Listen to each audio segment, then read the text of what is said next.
વડોદરા નવી કલેક્ટર કચેરી ખાતે 80મા સ્વતંત્રતા દિવસની ઉત્સાહભેર ઉજવણી કરવામાં આવી હતી। 15મી ઓગસ્ટના આ રાષ્ટ્રીય પર્વ નિમિત્તે વડોદરા શહેર જિલ્લામાં ભારે દેશભક્તિનો માહોલ જોવા મળ્યો હતો। આ રાષ્ટ્રીય પર્વ નિમિત્તે વડોદરા જિલ્લા કક્ષાની 80મા સ્વતંત્રતા દિવસની ઉજવણી માંજલપુર ખાતે સ્પોર્ટ્સ કોમ્પ્લેક્સ ખાતે ડેપ્યુટી મુખ્યમંત્રી હર્ષ સંઘવીના વરદ હસ્તે યોજાયો હતો।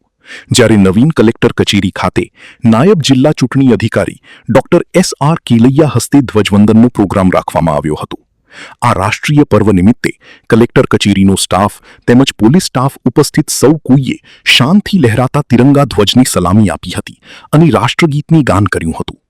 80મા સ્વતંત્રતા દિવસની ઉજવણી પ્રસંગે નાયબ જિલ્લા ચૂંટણી અધિકારી ડોક્ટર SR કેલૈયાએ મળેલ આઝાદીને જાળવી રાખવા સહિત સ્વચ્છતા શિસ્ત જાળવવા અપીલ કરી દેશને વધુ આગળ ધપાવવા અપીલ કરી હતી અને શહેર જિલ્લાના તમામ નાગરિકોને 80મા સ્વતંત્રતા દિવસની શુભકામનાઓ પાઠવી હતી।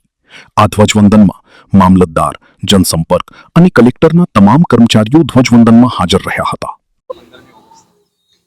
आज 15મી ઓગસ્ટ 2026 દિવસે આપણે 80મા સ્વાતંત્ર્ય દિન ને નિમિત્તે ઉજવણી કરવા માટે નવી કલેક્ટર કચેરી વડોદરા ખાતે ઉપસ્થિત થયા છીએ। જિલ્લા કક્ષાનો જે ધ્વજવંદનનો કાર્યક્રમ છે માનનીય ડેપ્યુટી CM ની હાજરીમાં માંજલપુર સ્પોર્ટ્સ કોમ્પ્લેક્સ ખાતે થઈ રહેલ છે।